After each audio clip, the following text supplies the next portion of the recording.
Giuseppe, con chi sa? E che donne, Enrico, credimi, un fiore, una creatura D'altronde papà era solo, dopo la morte della mamma non faceva altro che scoppare in bottega dalla mattina alla sera.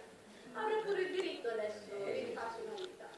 Non è poi così decrepito. Io non dico questo, non dico che è dai, non decrepito. fare per la faccia, Enrico, cerca di essere contento. Dai, io mi sono detto, ho 55 anni ancora.